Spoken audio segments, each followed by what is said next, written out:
बाजार की। आज शानदार ग्लोबल संकेतों से बाजार में जोश रहा। बाजार आज बढ़त के साथ बंद हुआ। सेंसेक्स 367 अंक चढ़कर 66,528 पर पहुंचा तो निफ्टी 108 अंक चढ़कर 19,754 पर बंद हुआ है। आज सबसे ज्यादा खरीदारी मेटल, पीएसयू और एनर्जी शेयरों में रही, मगर एफएमसीजी, फार्मा शेयरों में आज दबाव देखा गया। निफ्टी 20,400 का लक्ष्य छू सकता है, ऐसा कहना है गोल्डीलॉक्स प्रीमियम रिसर्च के फाउंडर गौतम शाह का। उन्होंने आगे कहा कि वे पीएसयू, बैंक, फार्मा, मेटल और कैपिटल गुड्स सेक्टर्स पर काफी बुलिश है। जिस तरह की मैच्योर सी रैली रही है, अगर आप देखें तो छोटे 2-3-4 दिन के करेक्शंस आते हैं, उसके बाद मार्केट जल्दी से न्यू लाइफ टाइम हाइस पे चला जाता है। और अभी जो थोड़ी बहुत जो करेक्शन आई है पिछले एक हफ्ते में, आई थिंक ये नॉर्मल है, क्योंकि 20,000 का जो एक सेंटिमेंटल नंबर था वहां पर थोड़ी बहुत प्रॉफिट बुकिंग हुई। बट अगर आप स्टॉक्स को देखें तो अभी भी काफी सॉलिड स्ट्रेंथ है।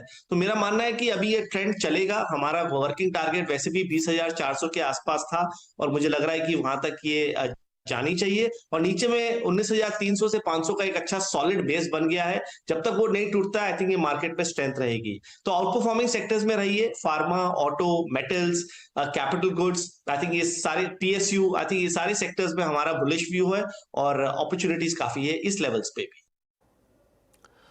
ऑटो कंपनियां कल से जुलाई के बिक्री आंकड़े पेश करेंगी। बाजार की नजर टू व्हीलर और पैसेंजर कार की डिमांड में रिकवरी पर रहने वाली है।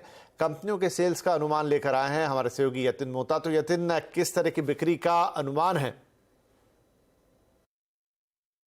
जुलाई ऑटो सेल्स की बात करें तो इस टाइम एक मॉडरेट ग्रोथ आपको दिखाई पड़ेगी। और शुरू करते हैं कमर्शियल व्हीकल प्लेयर्स के साथ।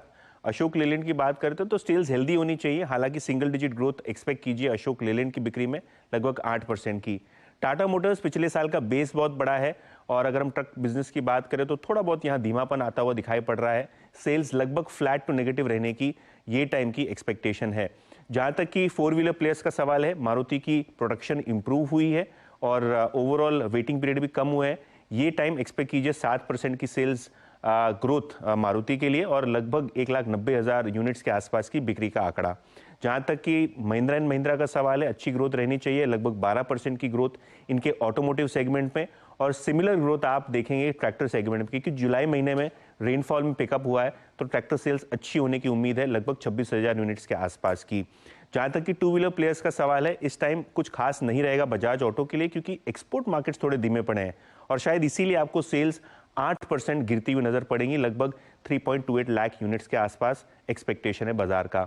जहां तक कि दूसरे 2 व्हीलर प्लेयर्स का सवाल है, रॉयल एनफील्ड 33% की ग्रोथ एक्सपेक्ट कीजिए, क्योंकि पिछले साल का बेस छोटा है और 74-75,000 यूनिट्स की रन रेट का यहां अनुमान आपको दिखाई पड़ेगा।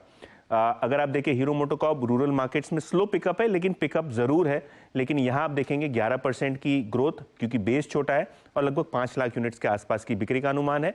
और आखिर में टीवीएस मोटर्स, यहां एक्सपेक्ट कीजिए अच्छा प्रदर्शन, क्योंकि इलेक्ट्रिक व्हीकल बिजनेस थोड़ा बहुत पिकअप हुआ है और यहां अगर हम देखें तो लगभग 3.25 लाख यूनिट्स की बिक्री का अनुमान है। 3% की ग्रोथ यहां देखने को मिलेगी।